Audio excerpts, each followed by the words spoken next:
Светоана Шопова беше најсоодветниот соговорник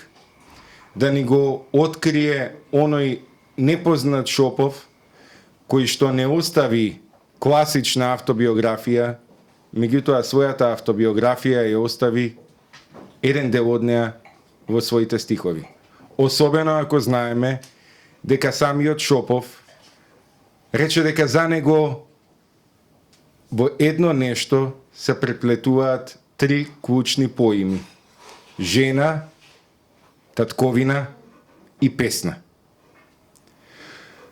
Од тука најпрво би сакал да изразам благодарност што аманетот што е оставен во 1993 година од Анте Поповски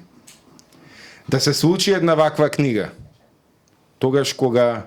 Светоана Шопова реши дека е време тоа што го носеше Шопов во себе и тоа што таа го носеше во себе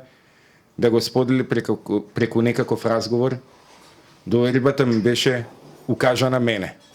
Да, оваа книга се случи во 2023 годината во чест на Ацо Шопов, но започна во 2021. 3 години се работеше на оваа книга интензивно, меѓутоа и пред тоа, истражувајќи за Шопов.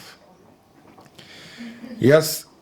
искажувајќи благодарност кон Светоана, морам да искажам благодарност и до фондацијата Ацо Шопов, за тоа што беше секогаш тука, заедно со Јасмина, да го поддржи овој проект, да има разбирање за долгите разговори, кои што од првиот миг беа со растрепелено срце на Светоана, меѓутоа да дојдеме до книга која што се надеваме дека, откривајќи го она што Шопов го закопа од длабока тишина, нема да го понуди само како запишан факт, како запишана историја, тука како изворник за идните навраќања кон оној Шопов и што сме мислили дека го знаеме, а не сме го познавале докрај, и кон она македонска историја на 20 век која што сме мислили дека е докрај истражена, а не била истражена докрај. Од тука посакувам наградата Мито Хаџивасилев Јасмин да не биде само референца во мојата биографија или во историјатот на оваа книга, туку да биде поттик за нови исчитувања во кои што во контекстот во кој што ќе се исчитува Шопов, ќе се има предвид и оној Шопов кој што не сме го знаеле,